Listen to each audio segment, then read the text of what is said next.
Jacques était un homme transparent avec une présence inexistante.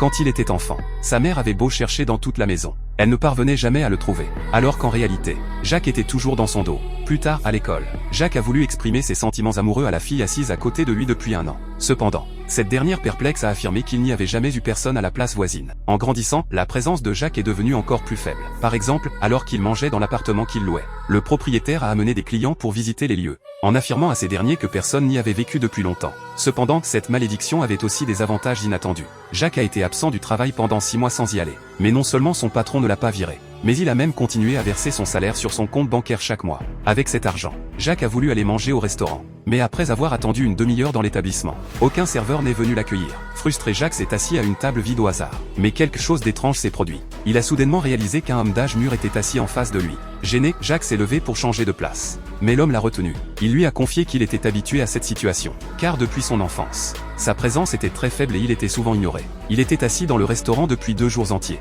et seul Jacques avait remarqué son existence. Ces paroles ont profondément choqué Jacques. Il a immédiatement montré ses capacités à l'homme. Et en effet, les serveurs ne remarquaient pas du tout la présence de Jacques. Les 2 hommes, partageant le même sort, se sont réunis et ont décidé d'utiliser cette capacité pour aller retirer de l'argent à la banque en toute impunité. Avant d'agir, pour s'assurer que tout se passerait bien, ils ont voulu tester leur pouvoir dans la rue. Résultat, un chien a uriné sur la jambe de Jacques.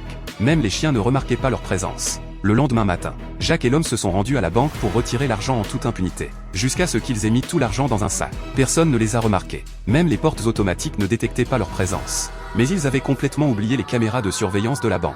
Alors qu'ils s'apprêtaient à partir, tout excité, un groupe de braqueurs masqués a fait irruption dans la banque. Bien que les employés de la banque aient voulu donner l'argent aux braqueurs, ils ont eu beau chercher, ils n'ont trouvé aucun argent. Les braqueurs furieux ont immédiatement activé le système de sécurité, piégeant tout le monde à l'intérieur de la banque. Voyant qu'ils ne pouvaient pas s'échapper, Jacques et l'homme se sont dirigés directement vers les braqueurs, profitant du fait que le braqueur n'avait pas remarqué sa présence. Jacques l'a assommé d'un coup de poing. Les otages se demandaient encore comment le braqueur avait pu s'écrouler soudainement. Mais la joie de Jacques a été de courte durée. La police a défoncé la porte et a immédiatement tiré un filet de capture, ligotant Jacques avec le braqueur. 10 ans plus tard, lorsque la femme du braqueur est venue lui rendre visite en prison, la silhouette de Jacques est apparue derrière le braqueur. En fait, en raison de sa présence trop faible, il avait été contraint de purger une peine de 10 ans avec le braqueur. Et pendant tout ce temps, personne n'avait remarqué l'existence de Jacques.